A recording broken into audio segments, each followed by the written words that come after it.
Wonderful to see you all here for this very special Sydney Ideas event. It is the 2022 Michael Hintze Lecture with Dr. Kylie Moore-Gilbert, Hostage Diplomacy, Who's in Control, and it's presented in partnership with the Centre for International Security Studies. My name's Fenella Kernebone. I'm the Head of Programming for Sydney Ideas, and it's a wonderful thing to have you joining us here in the room. And of course, for those of you who are joining us online too, welcome to you. Tonight we're so pleased to welcome you, Kylie Moore-Gilbert, academic, to speak to us to highlight the complex nature of state hostage taking and the ways that Australia's approach can be refined to tackle what is a growing and global problem. And I know Kylie's going to talk to us about this. But before we continue, I would like to acknowledge the traditional custodians of Australia and recognise their continuing connection to land, to water and to culture. The University of Sydney is on the land of the Gadigal people, and I pay my respects to elders past and present. We are on the land of the Gadigal people of the Eora Nation, and we acknowledge that this land has never been ceded. I also further acknowledge the traditional custodians of country where you might live, where you might work, where you might share ideas, here in the room and of course at home as well. And I pay my respects to elders past, present, and also extend that respect to any members of First Nations communities who might be here today. So it's now my great pleasure to welcome to the stage Professor James Dederian, who is the Director of the Centre for International Security Studies. He's the Michael Hintze Chair. We're here tonight for the Michael Hintze Lecture, and what a delight it is to welcome him to the stage to offer some background to tonight's event. Would you please welcome James? Thank you, Fenella, very much, and thank you, Sydney Ideas, for keeping the intellectual life of Sydney vibrant. I really appreciate it. And thank you all for coming. I mean, to see people in an auditorium again after the long pandemic interlude is something very, very special and heartwarming. So we appreciate it. We very much appreciate it. And we're here today thanks to a generous gift from Sir Michael Hintze and Lady Dorothy Hintze.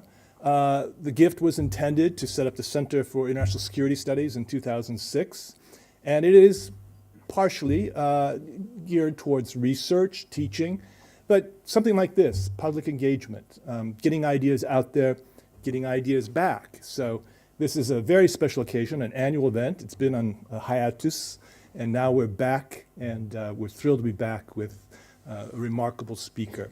I'm just going to say a word or two about the topic. We're all here to hear about hostage diplomacy. This might be a new term for some of you, but it has an old history. It goes back to antiquity. For a very long time, warring parties exchanged hostages to keep the peace. In classical Greece, many of you have seen the Godfather film. When you wanted to negotiate, you exchanged hostages. But it's changed. It's been globalized, and as we've seen recently, it's been personalized. And we're here to hear about that because nation states have to reckon with this now in a way, because it's become a tool of the weak against the strong, an asymmetrical tool. It's been globalized, and as we're going to hear today from our speaker, it's been personalized. And it's something that why we invited our speaker today is because we feel that this is something that's not going to go away. It's because of the incredible courage of Kylie and the resilience, of course, that we invite her to speak, but it's because she's taken it on as a cause to educate, but also to begin an advocacy to those people who don't get heard. There's a lot of people out there right now who are sitting in jails who don't get heard, and that's why we chose Kylie, and we're very appreciative to have you here today. I also just wanted to say that we're very fortunate to have with us Dr. Sarah Phillips. She's one of our own from CIS. She's an expert in African politics and Northern Africa and the Middle East.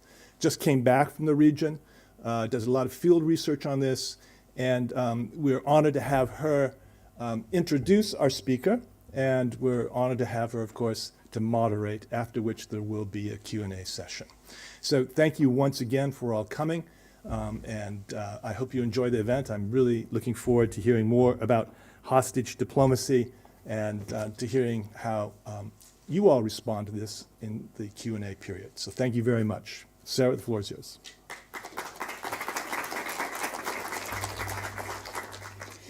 Thanks very much, James, and thank you all for coming. It is just really nice to be here for a live event.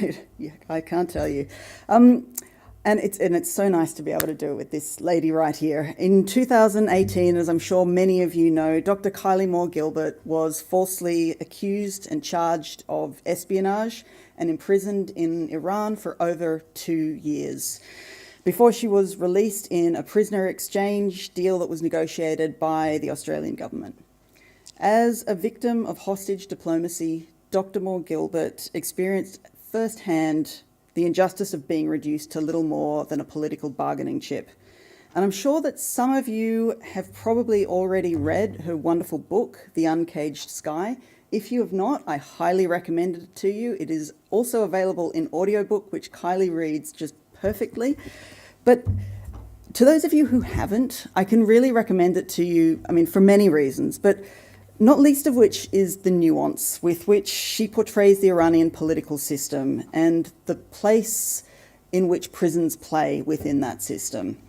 It's also, I think, striking for its portrayal of her captors as part of wider systems of power, but equally as sometimes capable of exercising agency within those systems of power. And I think that as we watch the events that are unfolding now in Iran, as protesters demand change after the brutal death of Mahsa Amini while in custody of the Guidance Patrol, which is also known as the Morality Police, Kylie's book, I think, is a testament to the savvy and the courage of Iranian women. And throughout the book, you're introduced to her fellow prisoners, many of whom help her, and they help each other to navigate the prison system, sustaining each other with practical advice, with solidarity, and with the gift of hope. And in her ongoing advocacy for those incarcerated in Iran's political prisons and for those who are imprisoned elsewhere as well, Dr. Moore-Gilbert again displays a very nuanced understanding of the deeper international politics that are at play here, both formally and informally. So tonight she's going to share with us her unique insights into the Australian government's approach to arbitrary detention and her current involvement in lobbying to reform both Australia's strategic response to this problem, but also the provision of support services to victims and their families. I'll be joining her in conversation afterwards, but please welcome Dr. Kylie Moore-Gilbert.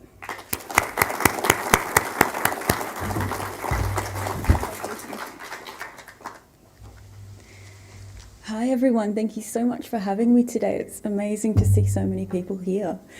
I'm going to read this speech and then we're going to have a Q&A, and I'd love to hear all of your questions, and I'm open to answering anything whatsoever. So yeah, please have a think while I'm talking, and we'll talk afterwards. In the official diplomatic language of most Western democracies, including our own, hostage diplomacy does not exist. It is a term which is only tacitly acknowledged in the corridors of power, or privately to the families and loved ones of hostages. Despite this, however, it is a phrase which is growing in popularity in the media and among NGOs, campaigners and advocates. While governments might be reticent to call out the taking of hostages for diplomatic purposes, the truth is that not only is hostage diplomacy happening, it is on the rise. In many ways, hostage diplomacy is a neat and easily digestible expression of an ancient phenomenon, the detention of foreign citizens as a tool of leverage in state-to-state relations. In our increasingly multipolar world, there is a clear link between growing challenges to the international rules-based order and hostage-taking as a diplomatic tool. The decline of Western dominance in the international sphere and the increasing brazenness of authoritarian states like China, Russia, and Iran has meant that such states now perceive that the risks inherent in taking diplomatic hostages are likely minimal and far surpassed by the potential rewards. Western diplomats are loath to use the term hostage diplomacy for fear of offending their interlocutors in the state which is detaining their citizen. For sure, it is not a neutral term by any means. However, does our failure to call a spade help us in any way to rescue innocent fellow citizens from the deep pit of despair that Spade is engaged in digging? Does refusing to acknowledge the phenomenon make our adversary Spades pause in the act of excavation, or does it rather give them cover to burrow deeper still into the earth, building vaster dungeons to house yet more innocent people? Ladies and gentlemen, I put to you that, on the issue of hostage diplomacy, we are weak. This weakness can be seen throughout the Western democracies and stems from a kind of naive and feeble delusion that, as history must advance inexorably forward in the direction of progress, our increasing inability to cajole or coerce the rest of the world into adhering to the international rules-based order that we set up must be merely a blip which will correct itself in time. Therefore, if we ask nicely enough, stating firmly that we have no intention of interfering in another country's judicial affairs, if we avoid outrage or provocation or consequences, maybe, just maybe, our hostage-taking adversary will stop their bad behaviour. Maybe countries which lack any rule of law to speak of, or a free and independent judicial system, will suddenly decide to be reasonable, enact a fair trial, and let our innocent citizens return home. I don't need to tell you that this approach is clearly a fantasy, and that belligerent authoritarian regimes like Iran's don't appreciate the nuances of such diplomatic niceties. They smell weakness. Our inability to punish or discourage hostage-taking therefore acts as a perverse sort of incentive to such regimes. There are very few costs and a plethora of rewards to be gained by taking hostages. Hostage diplomacy pays dividends, and until we find a way to make it not be so, what was done to me and dozens upon dozens of other citizens of mostly Western democracies will continue with abandon and whenever the opportunity arises. What to do about hostage diplomacy is an especially tricky issue faced by those responsible for consular and foreign affairs in countries like Australia. I would argue that navigating this strategic minefield is a task beyond both the capabilities and the remit of the Department of Foreign Affairs and Trade, as well as its international equivalents. Hostage diplomacy is only superficially a consular issue. At its core, it is a deeply political issue, and therefore it needs a political solution. A solution which requires creative, out-of-the-box thinking and political courage, characteristics not usually associated with insular government bureaucracies. Tackling hostage diplomacy also requires a collaborative approach with input from a variety of branches of government, such as intelligence, defence, consular, foreign affairs, and even the judiciary, if a prisoner swap or some other legal change is needed. Government departments which zealously guard their turf and are often reluctant to work together must be forced to do so, especially if the aim is to bring the hostage home quickly. On hostage diplomacy and arbitrary detention more broadly, Australia needs a clear and sensible strategy. Right now, we have none. This strategy should set out the approach we take when one of our citizens is detained by a state for purposes of diplomatic leverage. It should also determine our red lines in any negotiation over securing their release. Will we, for instance, greenlight the transfer of substantial sums of cash to the hostage-taking country, irrespective of international sanctions and the frightening human rights implications of such ransom payments? Both the UK and the US have done just this when Iran has taken their citizens hostage. The billions they transferred to the Iranian regime are now being used to shoot Iranian demonstrators in the streets for bravely exercising their right to peaceful protest. Is it okay to swap our prisoners for theirs, even if it means swapping innocent for guilty? How guilty is too guilty to be swapped? In my case, 3 convicted terrorists were released from prison in Thailand and allowed to return to Iran, where they received a hero's welcome. If these terrorists hadn't been incompetent morons and had actually killed people, would that have been a step too far? Belgium is currently debating swapping Assadullah Assadi, an Iranian diplomat who received 20 years in prison for smuggling bombs into Europe in his diplomatic bag and plotting to attack Iranian dissidents at a rally in Brussels. This terrorist would be released in exchange for Olivier van de Castille, an innocent foreign aid worker who has spent the past 6 months in brutal solitary confinement and was arrested, coincidentally of course, just as Assadi's trial was wrapping up. Would freeing a would-be mass murderer be a bitter pill worth swallowing if it meant that Van de Castille would be allowed to return home to his distraught family? What about freeing the convicted war criminal Hamid Nouri, imprisoned in Sweden for his part in the massacre of thousands of political prisoners in the 1980s? Iran has taken several Swedish tourists hostage as a consequence. These delicate moral quandaries should be carefully weighed up by our elected representatives, and the hostages in question should not be left to suffer. They should not be left to suffer literally years of pain and torment until bureaucracies like DFAT decide to refer such decision-making up to their political bosses. Clearly, there is enormous potential for international collaboration on this issue. Australia has signed up to Canada's Declaration Against Arbitrary Detention in State-to-State Relations, and we even have our own Magnitsky Act, which could theoretically be used to target perpetrators.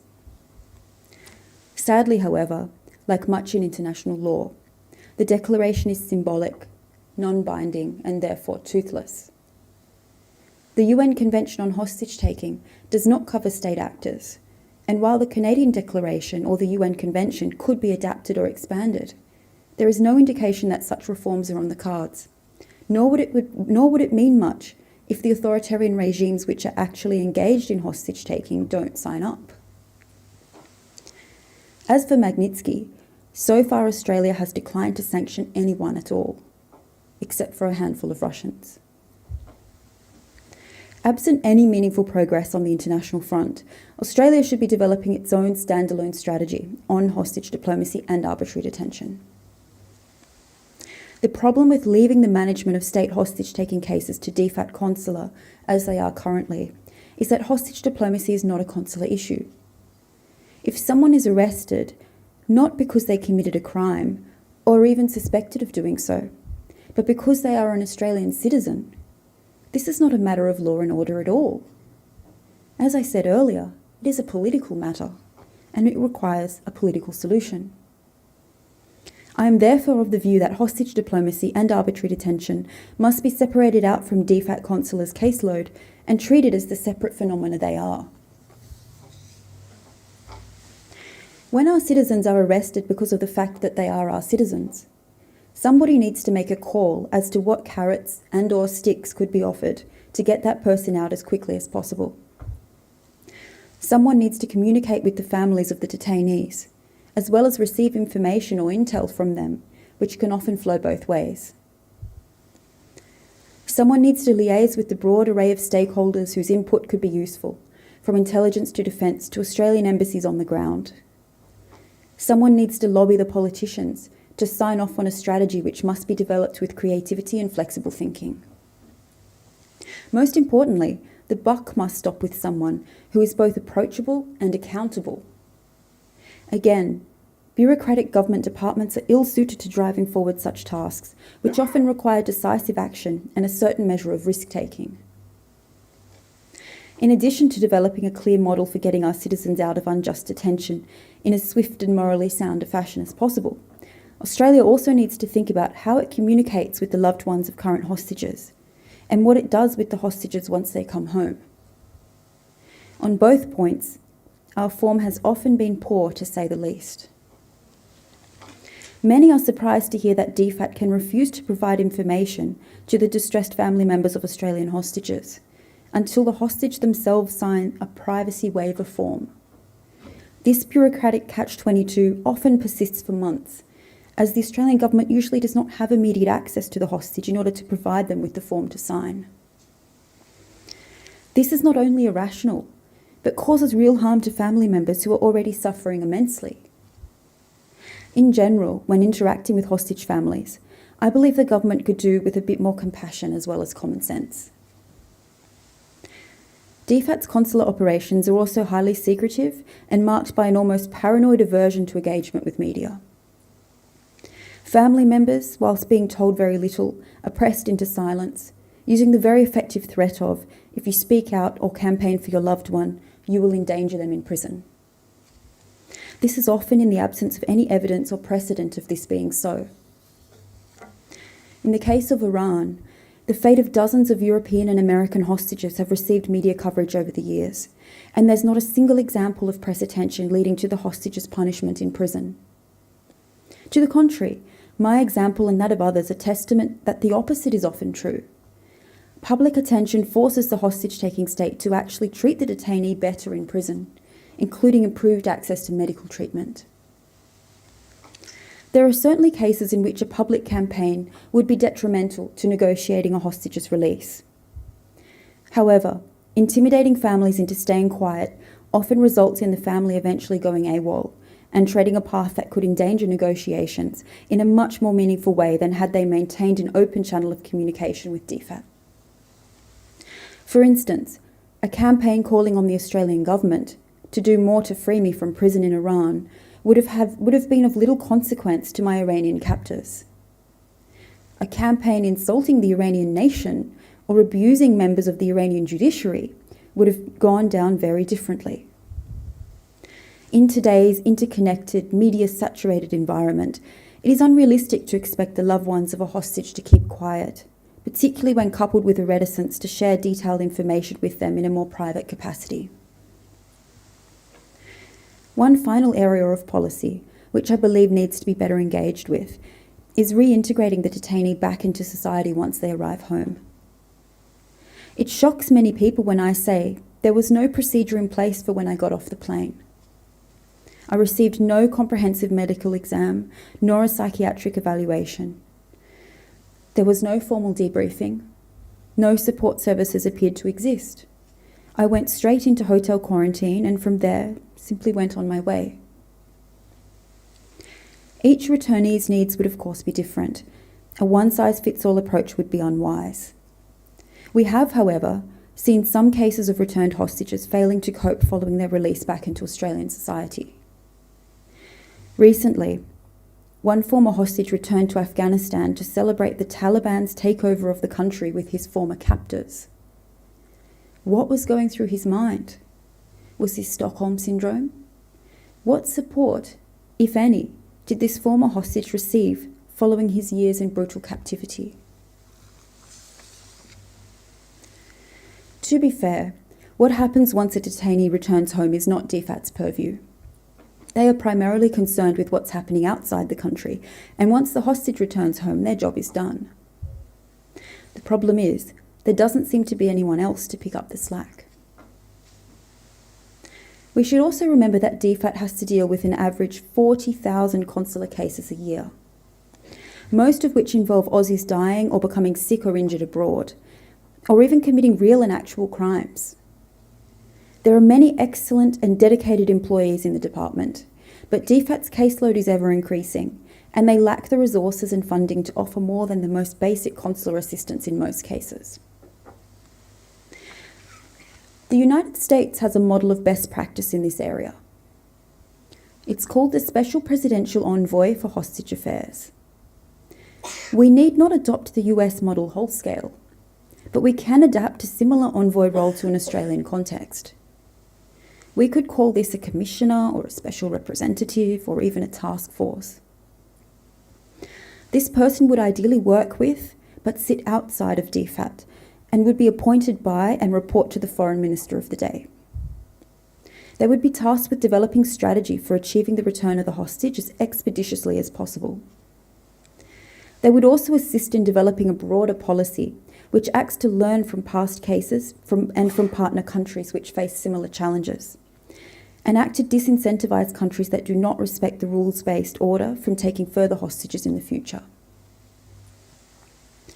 In the absence of international conventions or collective international action, Australia needs to be prepared to go it alone in tackling the scourge of hostage diplomacy, at least insofar as its own citizens are concerned. We need to be prepared to punish hostage-taking states, including making robust use of Magnitsky sanctions, without being perpetually hamstrung by fears of upsetting diplomatic relationships. After all, is not imprisoning innocent citizens of Australia for diplomatic leverage not firing the first shot in an assault on our bilateral relationship? We should not be afraid of firing back. An Australian version of the American Special Presidential Envoy would act as a fulcrum to bring together and push forward the various levers of government whose input is necessary to bringing a hostage home.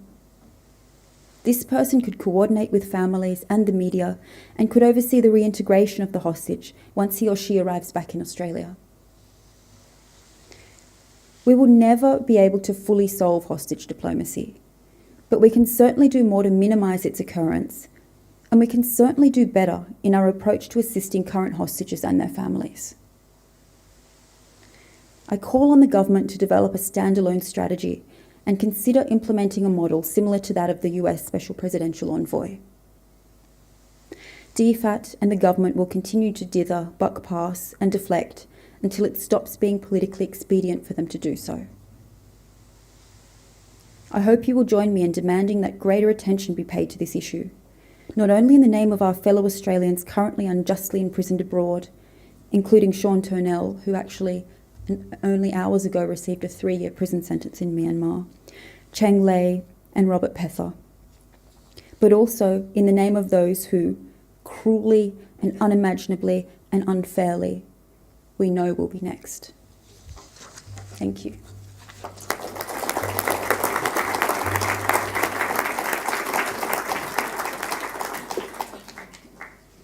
Thank you so much, Kylie. That was fascinating, and I didn't realise that had happened so recently with Sean Turnell. That's very, very upsetting.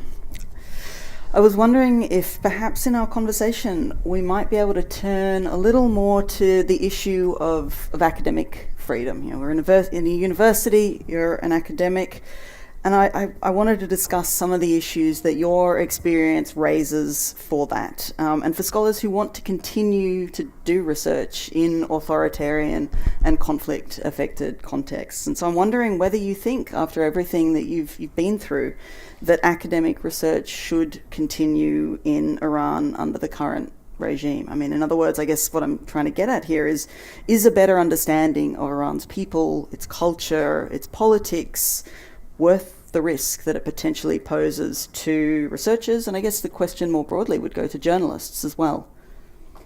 This is such a tricky question. I, like yourself, Sarah, I was a fieldwork academic. I loved fieldwork. I believe, and still do, strongly in the value of fieldwork. If we become desk animals as academics and we just sit behind our screens and monitor from far away, there's so much we're missing out on. I don't think we can call ourselves experts at all if we never visit the countries or places in the world that we claim expertise in. So I cannot say that nobody should travel to Iran for research.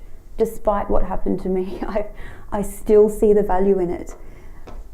I would put a caveat on that by saying that we definitely need a more robust framework for assessing kinds of fieldwork research that is permitted in such places. We cannot remove all risk, however. If we were to say that any risky country in the world is off limits for research, we would probably have to strike off every country in the world other than the Western democracies. And think about what we would be missing if we weren't able to travel to vast swathes of Africa and the Middle East and Asia and South America and etc. There's always going to be a risk there. And I think the analogy with journalism is a good one, because we recognise as a society that having foreign correspondents, having journalists in the field is crucial. It's crucial to our ability to gather knowledge, process knowledge and understand what's going on in the world. And I think academics perform a very similar role. It's just less immediate. You know, you're not seeing the results on a nightly basis, you know, on your TV or whatever, the TV news, but the gathering of research, it might take years instead of days, but it's still performing a crucial role for society. And I think perhaps universities need to be a little bit more like journalistic outfits and approach academics travelling abroad to do research in the field in the same way that the ABC might approach sending a foreign correspondent out to the Middle East to report. And that is, there needs to be an understanding of the risk profile, there needs to be training around how to conduct oneself in such a location, and there needs to be on the ground contacts or people in place to help out in the event of an emergency.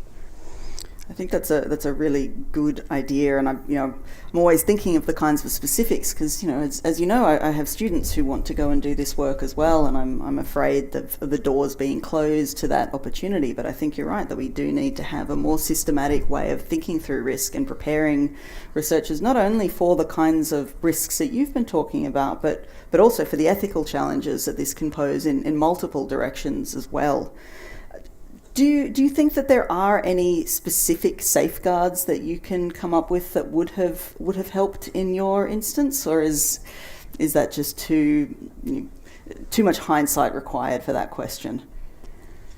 I think definitely there's a lot of hindsight. It's very easy to look back and say, Sure. if only. But if there was some sort of training or understanding of what to do in an emergency if you get stuck or if you get into trouble, whether that be some sort of government hotline, some sort of direct line to the Australian Embassy in Tehran, because actually the day before my arrest I went on the embassy website. I wanted to give them a call because I was concerned, and there was no phone number.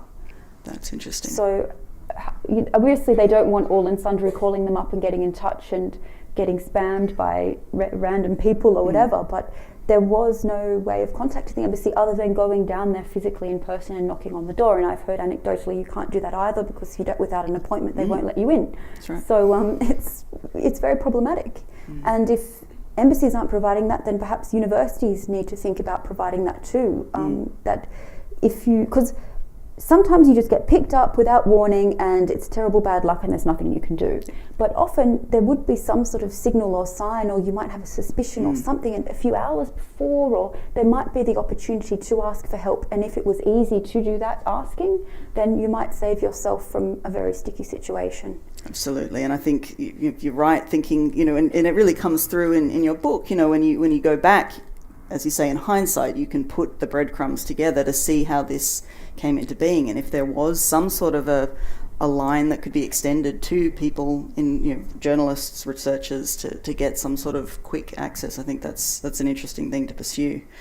I've got a question here from an audience member that was offered up previously, asking something a little bit on a similar sort of tangent, but asking if there's anything, excuse me, in the ethics research approval process that you could have done or that could have been done by the universities to make research safer.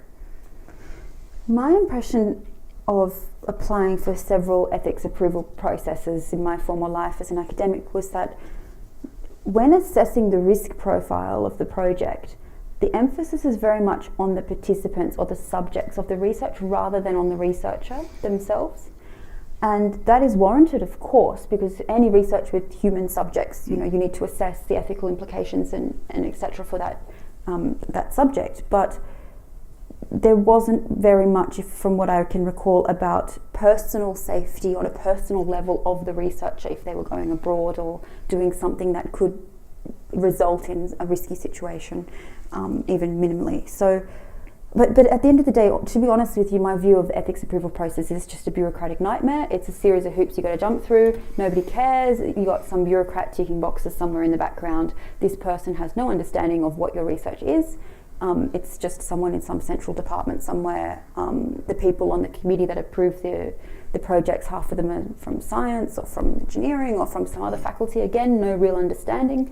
And it's, I could think I can speak for a lot of my other fellow researchers who I knew at the time too, that we just viewed it as an annoyance, a series of forms we had to fill out. Nobody really takes it seriously because there's very little that bureaucratic form filling out can do to help you in a real life situation when you're in trouble abroad. And I think actually some sort of training or a short course that the university can offer all fieldwork academics who travel abroad, for instance, that would be much more useful than an enhanced ethics approval process. Yeah, you're right. There is a very common complaint that the social sciences tend to be lumped in with the hard sciences in approval processes. So we spend a lot of time sort of going through the ways in which, we're not going to medically harm the people that we interact with, but there's less sensitivity, I guess, in the issues that you're raising. And I think that's a really important cross-cutting point. Another question that came up from an audience member earlier is whether you think that states that use hostage diplomacy, you've named a few of them, are too big and too independent of Western democratic states for these countries, for the West to be able to influence them in order to prevent hostage diplomacy. They wouldn't be taking hostages in the first place if they didn't want something. So if they were so big, and if you're thinking of the biggest, it's probably China these days, right? We have two that we know of, Yang Hangjun and Chang Lei, two Australians who are arbitrarily detained in China. And this largely happened to coincide with the souring of Australian-Chinese relations a few years ago. Clearly, they want something, or they're sending a message by taking those people hostage. They want you to respond and react. They expect that. Same with Russia. Russia's holding several Americans. We have Iraq, Myanmar. They've got Australians too. North Korea's done this. Venezuela does this too. Some of those countries are not big, important movers and shakers, but they all want something from us, and that puts us in a difficult position. But it also gives us a little bit of leverage too, because we know that they don't care about that individual's life. They want something bigger. They want some financial concession, some political concession, or some prisoner exchange, something like that. So I do think they're not too big to influence in that sense, because they're kind of asking for a conversation with us by taking our people hostage. But also Magnitsky sanctions are great because they are targeted on an individual level. So I don't think Australia or any other Western country is going to impose vast, widespread, countrywide sanctions on, say, China or Russia or even Iran because they've taken a couple of people hostage. Sadly, I think that would never happen. But we are able to pinpoint individual perpetrators within the system. For instance, I actually took part in a Magnitsky project last year that was international. We were triangulating perpetrators, people's identities across several countries in the world, people who'd been held hostage in Iran, trying to figure out the identities of some of these perpetrators. And the same guys would pop up every time. And we know some of their names. And I personally sent the names to the Australian government and asked that they consider sanctioning some of them under Magnitsky, because that sends a very specific personal message to that perpetrator. In a way, it's a business model, and you're targeting the people who are, running the business. And, in the case of Iran, it was often the Revolutionary Guards, which aren't actually the legal, formal Iranian government. They're a kind of a state within a state. So it's much more of a nuanced approach, and I think there is a lot of scope to use Magnitsky for these purposes to send a message as well. Okay, that's interesting. Thank you. I'm wondering, maybe going just a little bit deeper on something you said before about how Australia could follow the US system a little more and how they offer services to hostages. I was speaking to a colleague of mine while I was away a couple of weeks ago who had also had the unfortunate experience of being detained abroad. And spoke very well of the way that the US managed not only his time in detention, but the way that they interacted with his family, and also the support that was provided to him once he was released for a number of years. And I was wondering, you mentioned that you wouldn't want to follow that wholesale. Is there anything that you think that we wouldn't want to follow in the way that the Americans are going about this, or? I mean, some of the hostage families, the current families in the US have actually done quite an interesting thing. They've banded together and they've created a campaign group called Bring Our Families Home. And they have their own spokesperson, they have their own branding, they're having coordinated media campaigns. They've just recently put together a mural in Washington, DC, a mural on the wall, on a public wall featuring the faces of their detained loved ones. And one of the reasons behind this is whilst they love the special presidential envoy and his office, and they think that his communication with them is excellent, they believe that there's a lack of willpower at the top in the president's office to enact some of the strategies and ideas that the envoy comes up with. So they're trying to pressure the president and his office. So, that would be their criticism, that that individual, the envoy, is not empowered enough. But I think we'd probably see something similar emerge in Australia, given the political dynamics. Yeah. Okay.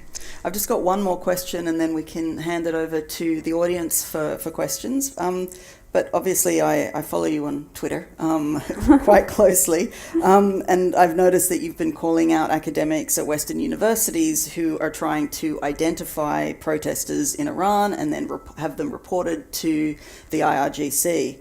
And I wondered, do you think that the universities here or the government have a responsibility to respond to this behaviour? And if so, what do you think they might be able to do about it?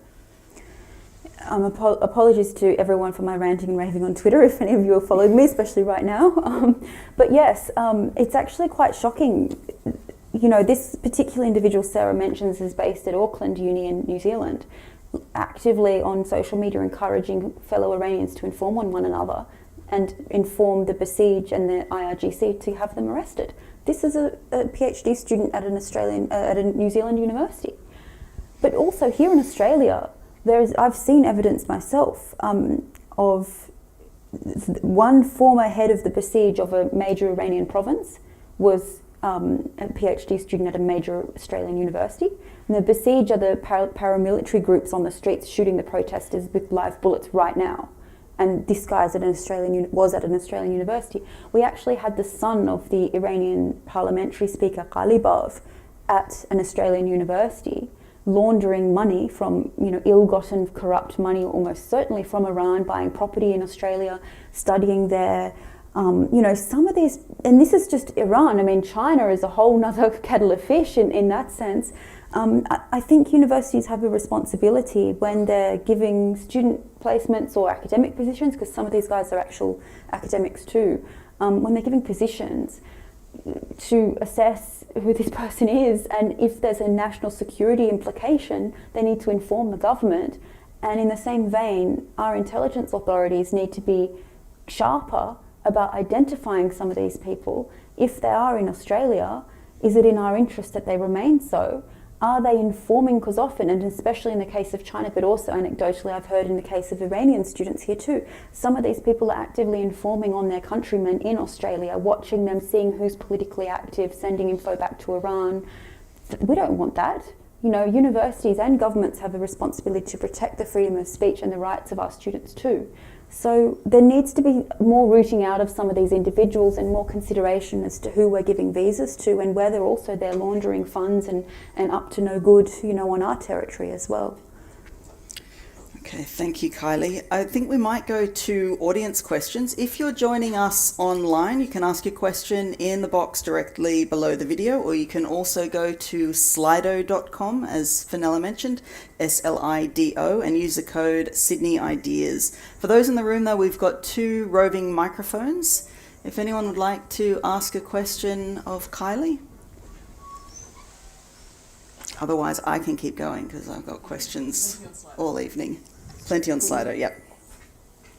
Good evening. Presumably you've had... Microphone on. Oh,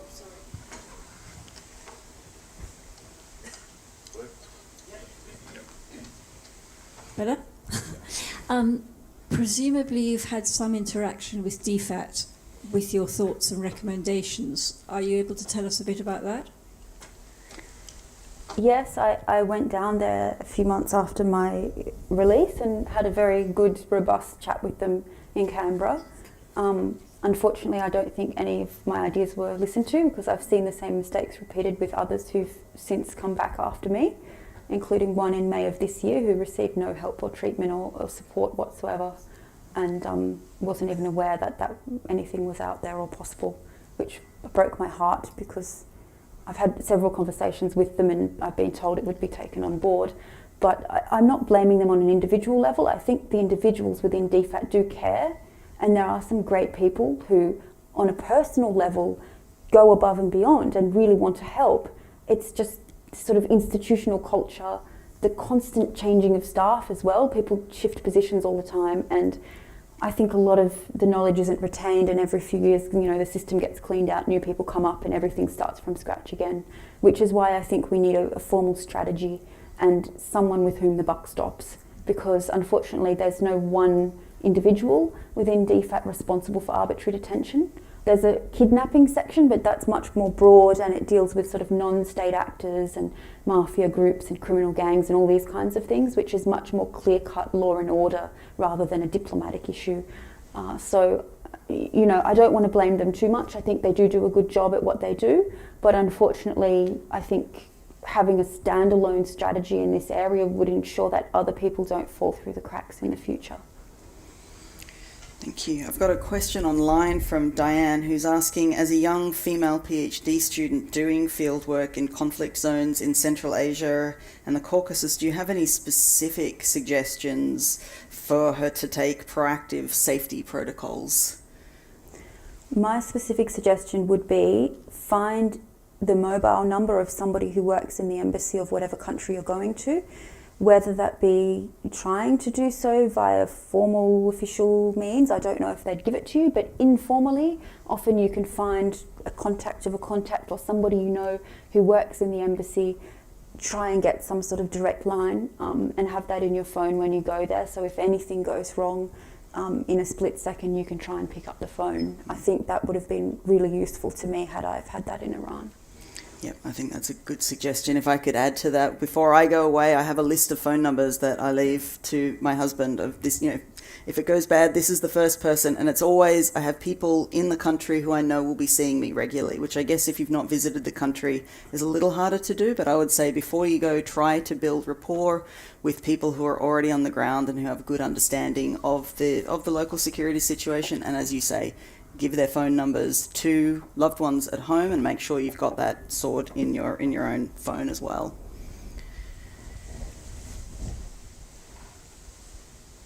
Just looking to see if there's any questions from the audience. I got another one. Yep, go ahead, please. Kylie, thank you for all the advocacy work that you're doing. Your book was incredible, and for those who haven't read it, I strongly recommend reading it. But it made me very curious to know how you reflect on the role of academia in advocacy, first of all. Recognise that you're now an ex-academic, but how do you reflect on that? And also, how are you going now, and what's your focus now, apart from the obvious advocacy work that you're doing? Thank you for your lovely comments. I think academia, it's a behemoth. We have corporate university structures now. It's very easy to lose sight of the individual. And as academics and as universities, we need to remember that human rights, academic freedom, freedom of speech, some of these values should be core tenets of our identity and are often professed to be our values, but we need to make sure that it's more than words, it's also action. And I'm very heartened to see, for example, Sciences Po, which is sort of the premier international studies institution in Paris, France, their activism for their colleague, Dr. Fariba Adelkha, who was an anthropologist in Iran and was in the cell down the hall from me for a while in Evin prison. She's still there in Evin prison today. Their campaign for their colleague has been astounding, and it's coming from the institution as well as her individual friends and colleagues in her department. Even touring around Europe with research symposia and conferences in her name, but also valuing her research work and then drawing others in and discussing what can be done. And active campaigning online and etc. too. And that I thought was a fantastic model. I mean, colleagues should be free to speak in favour of other colleagues, and just as again, journalism is an interesting example, because if you look at how journalists rally behind one another when a journalist is unjustly imprisoned, you know, we should be doing the same when an academic's unjustly imprisoned, I think.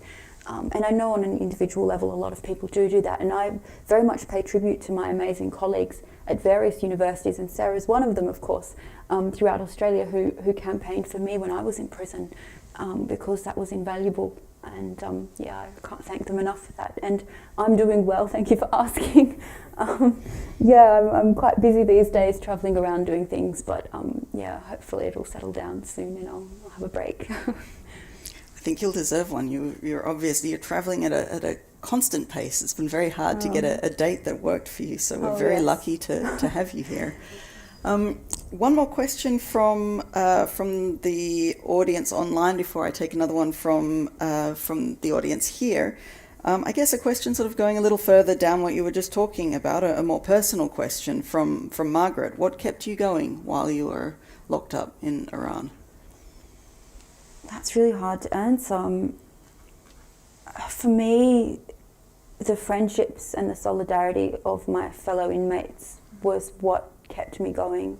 Once I'd made friends, first kind of illicitly through secret communications with some of the women next door in the cell next to me or down the hall in the cell, through note passing, sort of conversations in air conditioning vents. And then when I was put together with some of them in a cell, and you know, I dedicate the book to Nilufar Bayani and Sipide Kashani, two environmental conservationists who are still in prison to this day as innocent women, part of a larger group. You know, these friendships and this solidarity that I formed with some of these remarkable Iranian women, and we see, you know, their courage and their bravery on the streets today with what's coming out of Iran. I mean, this remarkable spirit of my fellow prisoners that I saw firsthand in prison, I think more than anything else, that's what got me through. And that comes through so powerfully in your book. It really does. I felt like I knew these women and wanted them to be my friends as well. It's a beautiful portrayal of the ways that you supported one another in most terrible of circumstances. A question up there in the back. Yeah, great. Thank you. That's great. Congratulations on the book. It gave wonderful insight, not just into your own circumstances, but into what it really is like to live day to day in Iran, in a part of the world we know little about. My question is completely different, though.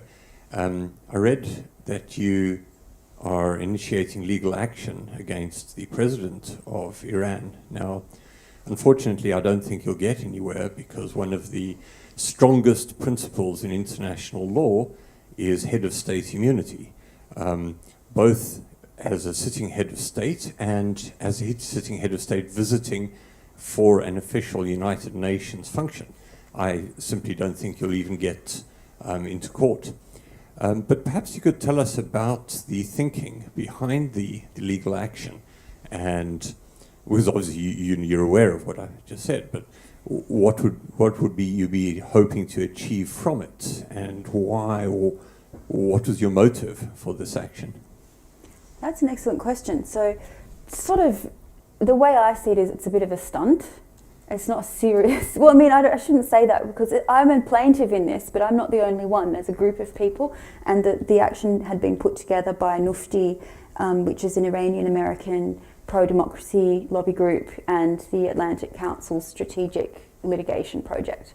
And, you know, I didn't necessarily expect anything to come of it other than drawing attention or showing the world President Raisi is a very nasty guy. He's a war criminal. He's got blood in his hands. He was the head of judiciary during my incarceration. Therefore, he's responsible for my sham trial, psychological torture, and everything that happened to me in prison. We were suing him under the torture statutes in the US as a criminal case. So we did submit the documents in court in New York a couple of weeks ago. The court accepted the suit, as far as I'm aware. I mean, I say we, I didn't do anything. I'm sitting here in Australia, you know. Those remarkable people in New York attempted to serve the papers on Raisi's delegation. I don't know what happened with that. My assumption is they probably didn't succeed, but and there was a second suit against Raisi as well by another group. So basically the Iranian American community, a lot of them had been campaigning for his visa to be denied, which is also very difficult when he's, a head of state visiting the UNGA. There were a couple of people in his delegation who were also sanctioned, whose visas very clearly should have been denied, but weren't. And when that wasn't possible, they started to think of other strategies. How do we draw attention to this guy? He was a hanging judge, he's called, on one of these death commissions in 1988 that saw thousands of political prisoners be executed in prison without any due process. And he was actually a judge on one of those commissions, sending people to their deaths. So this is a war criminal and a very nasty character, and we wanted to draw attention to that. But I actually have no expectation of any real legal result coming from that suit. Okay, I think we have time for one more question. Yep. In the middle there. Thanks, Jason. Oh. Thank you, Kylie. I must admit I haven't read your book, but I was wondering whether you can give us a bit of an insight in what your contact was with the outside world and how much you were aware, either through individual contacts with your family or through DFAT, of the attention that your case received in Australia and internationally. I would imagine you had no radio, computer or anything like that gave you access to the outside world, so you must have been relying on whatever sporadic contacts that you had with people from the outside world. Yeah, that's a good question. I didn't know very much at all. I was banned from consular assistance for about 9 or 10 months as a punishment. So I had zero contact, and banned from family phone calls as well at the same time. So no contact with anyone for a sizable chunk. Throughout all of my court trial, sentencing, verdict, everything, I had no contact with anyone. About 10 months before my release, that was reinstated. But it was very sporadic and unpredictable. There were certain moments where I could call my family quite routinely, but we weren't really allowed to discuss my case or anything like that over the phone. And I saw the embassy representatives sporadically as well in that sort of last 10 months before my release. They sometimes gave me some indication. I found out that my case had been made public, and it only became public 12 months after my arrest. So for the first 12 months, nobody knew I was in Iran, and I just disappeared off the face of the earth, and my friends didn't know what happened to me. They thought I'd just ghosted them, Nobody knew what happened, and other than my close family. And actually my cellmate, Niloufar, I was banned from family phone calls, but she had a family phone call once a week for 5 minutes and was taken outside to the payphone, and her family said to her, "We're watching the Iranian dissident, satellite TV channels. Your cellmate, that Australian girl, is all over the news. And she's on the BBC as well, and so it was her family that told her, and then she came back into my cell and told me, "Kylie, everyone knows about you now." So, it was a very kind of drip feed, sporadic amount of information that came through, and I honestly had no idea of the scale or the extent of it at all, and I was quite shocked when I finally got out and learnt that so many people who I knew, but also remarkably complete strangers who I'd never met, had been campaigning for me and who cared about me and, cared what happened to me. And that was just incredible. And I wish that when I was in prison, I had have known, because it would have made such a difference to my mental state. But yeah, I'm so grateful for that. And for me, it was remarkable. Boy, it's good to have you home. I am thrilled to be sitting here on the stage with you, and I think we can bring this evening to a close. I would like to thank you so much for making the time to come and speak to us all here at Sydney University. I would like to thank the audience, both here in front of me and online, for joining tonight's Sydney Ideas event and the Michael Hintze Lecture for 2022. Thank you to everyone who worked behind the team. There's a lot of people behind the scenes. There's many of them dotted around the room, from Sydney Ideas, from the SIS and all of the crew. The podcast and the video is going to be available on demand shortly. You can find that at the Sydney Ideas website, and you'll be able to find out about coming events there as well. Thank you all so much. Thank you, Kylie. Have a great night. Thank you, everybody.